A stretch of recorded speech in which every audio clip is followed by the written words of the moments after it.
For 18 months, I've hovered between total despair and boiling anger. I know that. I know that cycle of emotions. Some of your broadcasts have left me sobbing like a child, but also hopeful. And that's a fairly good example of the mood of a majority of the letters that I get. People that just really want to say hello, let me know that they agree with me, but they almost always express deep emotion, total despair and boiling anger, and there's often an expression of helplessness and hopelessness, a feeling of vulnerability, a feeling of being isolated, often on account of what's been going on, having put fissures and splits into families.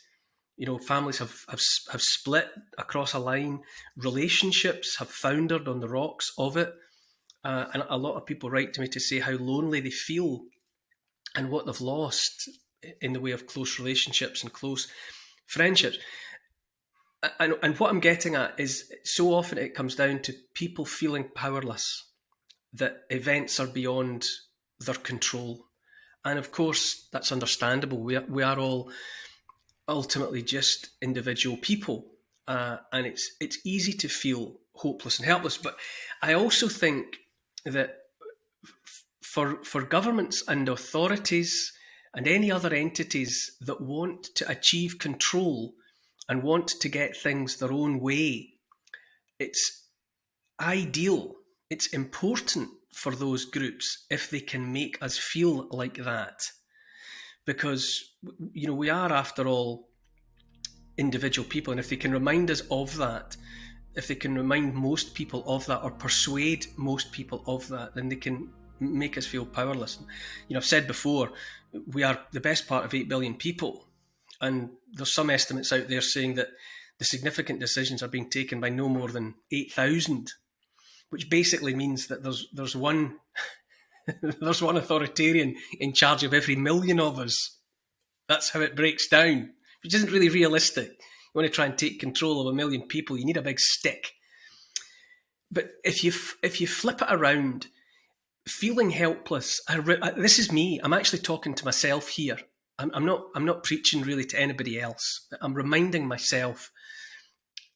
If you flip the thinking around and remind yourself that even if we are just individuals, the world has always been most significantly changed, or the world of humankind, let's say, has always been most significantly changed and affected by the words, deeds, and actions of individuals at any given moment. It's so important to remember that, the fabled power of one. It really does matter. And you forget this and overlook it. I forget it and overlook it. But look at the individuals whose names we all know who've changed the world. You go back to somebody like the Buddha, to name but one. By best estimates, given name Siddhartha Gautama, born around 600 years BC, born into a warrior class in territory that we would understand somewhere around Nepal, northern India, let's say. A privileged background, but gave it all up and went away in search of greater understanding. Came to the conclusion, to cut a long story short, that life is suffering, and that we suffer because we desire, because we crave, we want things. We just want. And it's that desire, it's that desirousness, that wanting that makes us miserable. And if you can shed that, he said, you reach nirvana. And nirvana, there's a lot of ways to translate that, but you might call it the exhaled breath. If you breathe in and hold it, eventually you lose your breath. If you try and hold on to the breath, you lose it. But it's by exhaling that it comes back to you. So you get what you need by giving it away.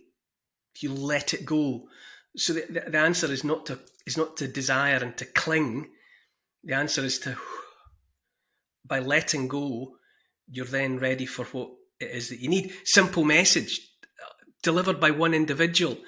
And the message of the Buddha, as he became the Buddha, the awakened one, changed eventually and continues to change the life of billions of people all around the world. Has done for 2,500 years. And then Jesus Christ, even more influential in the scheme of things, born around 5 years BC, when people work out the calendars and look at everything properly. He was only really preaching, it would seem, for 3 years. He seems to have started his ministry when he was about 30 years old, and he only preached for 3 years before he was put to death. He may or may not have been connected to a once important aristocratic family, but essentially he was born into obscurity and poverty with a simple message: love God, love thy neighbour. It didn't change the world, you might say, while he was on the face of the earth, but look what's happened in the aftermath of his walking the earth. Changed the world for, and continues to change it for, billions of people. Just one man, Mohammad, born around 570 AD. Another simple message. He said, he was a businessman, a trader, a merchant. He wasn't from any special privileged background, but he said he heard an angel talking to him who said that basically the message was that there was only one God, and that all life was to be lived in submission to him. That was the only way to be.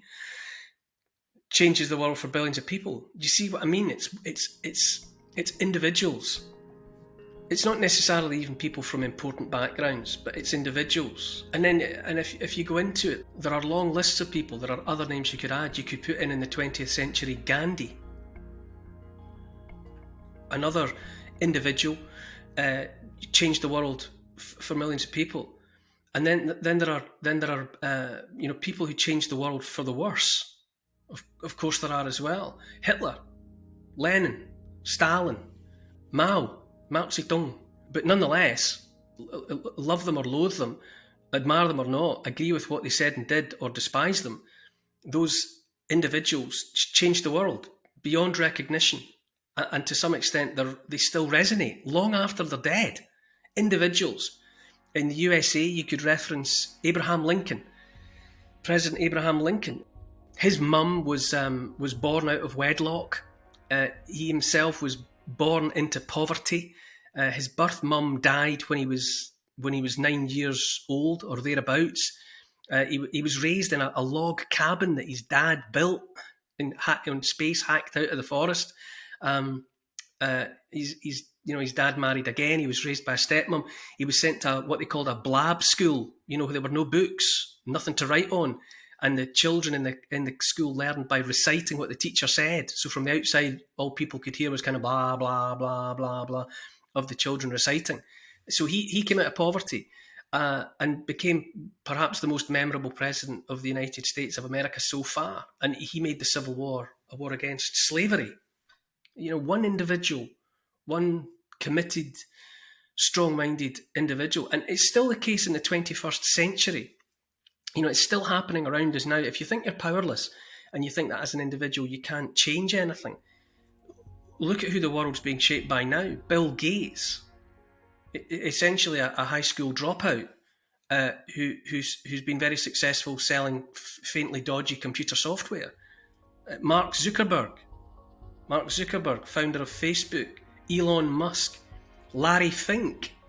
There's a name you possibly don't immediately know who that is, but he's the founder, chairman and CEO of BlackRock, transnational asset management group. If you follow the ownership of the companies whose products we all depend, if you follow them all the way up to the top of the ziggurat, to the top of the pyramid, most of them end up at BlackRock. Most of them end up being controlled by BlackRock, who's founded, chaired and CEO'd by Larry Fink. And on it goes. And look back at other figures in the past: Alexander the Great, Julius Caesar. Julius Caesar, fair enough, you could say he's born from a patrician family in Rome, but by the time he was born into a patrician family, being the son of a patrician family was actually a bit of a political handicap. He was privileged, but he wasn't necessarily coming from the background that would have given him the leverage to become what he became. He became that way because of something innate in himself. Genghis Khan, Temujin, the greatest of the Mongol Khans, founded one of the greatest, most expansive, most feared empires on the face of the earth. Again, born into relative obscurity. He essentially came from nowhere. Genghis Khan means ruler or king, which it sounds a bit like, but Genghis is usually translated as paramount, but it also has connotations etymologically of the blacksmith who makes the strongest steel or the strongest iron. That's what Genghis means, or can be interpreted as meaning, and went on to found an empire the like of which the world had never seen. And depending on what accounts you read, he had his way, unwillingly or not, with so many women that it's estimated that about 10% of the male population are descended from Genghis Khan on the face of the earth today. So these are the things I tell myself. I read these letters. I read the messages that I get from so many people, and I cherish and value every single one of the messages that I get, every single letter. I've read them all and kept them all. They're all in baskets elsewhere in the house, and I read and reread them, and I've shed tears at more than one. And they have that recurrent theme of calling out for hope, really, and feeling that as the individuals that they are, men and women, young and old, that they can't do anything. They worry for their children or their grandchildren or their great-grandchildren, and they fear that what's happening is beyond their power to affect. And maybe it is. And statistically, your chances, being 1 in 8 billion, of being the one who has the power to change the world, statistically slight. But however slight, the world is and always has been changed by individuals. And I think it's worth remembering that. The world is not changed necessarily by nations or by empires. Or if it is, it's because of ideas and power of personality that comes from single individuals. And that's why we have to remember. And that's why it's so... We don't just have the right as individuals to speak up. We have the obligation as individuals to speak up. Because if you keep quiet, if you don't speak, then you are implicitly conceding that there's something wrong with what you think. If you won't say it out loud, then you're condemning your beliefs and your sense of right and wrong to silence by your own hand. You're doing that to yourself. You are, by your refusal to say it out loud in public, conceding for whatever reason that your thought is not worth hearing, or that it's a thought to be ashamed of, a thought that must not be aired. And that's a choice that each one of us can make if we want to. But that's what's happening there if you don't speak up as an individual. And you simply don't know until you speak what effect your speech might have. It can only be tested if you do say it to someone else. And from that effect, that dropping of a pebble into a pond and watching the ripples go out, you find out what the consequences, what the effect of your words is or might be. But remaining silent is to condemn your own thoughts to perdition. And I think that's wrong. I think it's the obligation of each and every one of us. If we see something wrong and think something's wrong, we have to say it out loud. And until you do, you won't know the consequences of your words. And it's so important to remember that. If you want to open your mind to the possibility of malevolence out there, wouldn't it be better to have an unhealthy, generally obese, unhappy, uneducated population dependent on the state.